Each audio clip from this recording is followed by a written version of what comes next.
नमस्कार, आप देख रहे हैं इंडिया 24/7 न्यूज और मैं हूं आपके साथ सपना ठाकुर।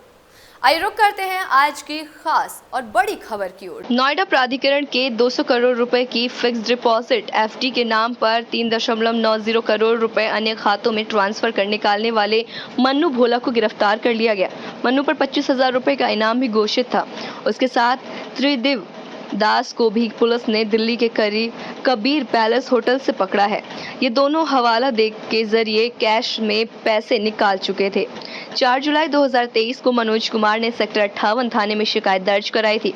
शिकायत के मुताबिक नोएडा विकास प्राधिकरण ने बैंक ऑफ इंडिया सेक्टर 62 में 200 करोड़ की एफडी बनवाने के लिए 21 जून 2023 को पत्र भेजा था।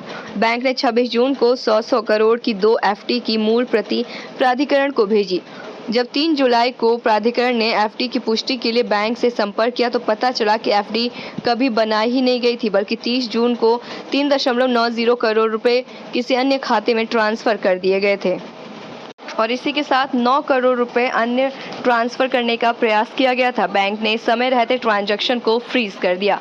फर्जी दस्तावेजों का इस्तेमाल प्रारंभिक जांच में पता चला कि बैंक में जमा किए गए सभी दस्तावेज फर्जी थे। पिछले वर्ष अथॉरिटी के साथ एक 200 करोड़ रुपए की एफडी का फ्रॉड हुआ था, जिसमें से करीब 3.9 करोड़ रुपए कुछ अभियुक्तों द्वारा अलग अलग खातों में निकाले गए थे। उसी संदर्भ में पिछले साल 5 लोगों की गिरफ्तारी की गई थी, परंतु जो मेन मास्टरमाइंड था जिसका नाम मनु भोला है, उसकी गिरफ्तारी अब सुनिश्चित की गई है। इसने अलग अलग बैंक से, अथॉरिटी से और जो भी लोग हैं इस पूरे फ्रॉड में, उन सबके साथ कोऑर्डिनेट करके इसने इस घटना को अंजाम दिया। इसके पास से हमें इसके ही कई सारे फर्जी आधार कार्ड मिले हैं, इसके कई सारे फर्जी अन्य दस्तावेज मिले हैं। इसका मुख्य मॉडस ऑपरेंडी ये रहता था कि ये ऐसी एजेंसी से कोऑर्डिनेट करता था जहां पर एफडी बनने को और एफडी की जो विड्रॉल पावर है उसे खुद के पास या खुद के गैंग मेंबर के पास रखता था। हमें इसके पास से कुछ फर्जी स्टैम्प्स पर मिले हैं, असम के मिले हैं क्योंकि मूल रूप से बंगाल का रहने वाला है।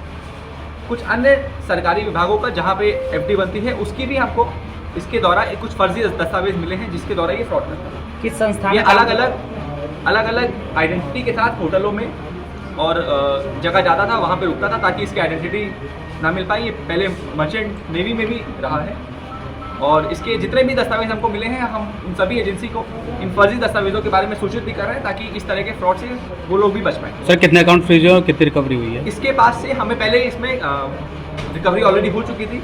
इसके अलावा हमें इसके 4 अकाउंट मिले हैं कल, जो हमने फ्रीज कराए हैं। उसमें जो भी अमाउंट होगा वो पूरा रिकवर किया जाएगा। सर, ये कितने समय से फरार चल रहा था? यह करीब हमारे मुकदमे में 1.25 साल से फरार चल रहा था। उसके पहले इसके पास जो वारंट है गिरफ्तारी के, वो अन्य राज्यों से और अन्य पुलिस से भी हैं। सर, उन पुलिस को भी सूचित किया जा रहा है ताकि वो लोग भी इसकी वारंट भी लेंगे। सर, कितने इनामी था इसमें? कितना इनामी था इसके पास जितने मुकदमे हैं उस पर जाँच हो। सर, कितने का इनामी था? 25,000 का इनामी चल रहा था काफ़ी समय से। इसके लिए टीम ये NBW भी इसके खिलाफ जारी हुआ था और इसके खिलाफ टीम कई बार बंगाल और असम में भी गई थी जहाँ का ये मूल निवासी है और इसकी गिरफ्तारी सुनिश्चित हो। सर, एक चीज़, इसको पता कैसे चलता था एफडी यहाँ हो रही है? इसको ये अपनी जांच करता रहता था कि ऐसी कौन सी एजेंसियां हैं जहां पर बड़ा कॉर्पस के साथ एफडी कराई जाती है। तो इस तरह की और भी एजेंसी होती है जहां पर एफडी कराना एक नॉर्मल प्रोसेस होता है। तो ये जानकारी रखता था और जहां पर ये अपने फर्जी दस्तावेज चला लेता था वहां पर ये अपना फ्रॉड कमिट करता था। सर, प्राधिकरण का या फिर कोई बैंक का भी रोल इसमें है? अभी इस सब पे जाँच जारी है। हम लोगों इससे बयान ले रहे हैं और उसके बाद हम लोग इसमें जाँच करके आगे की कार्रवाई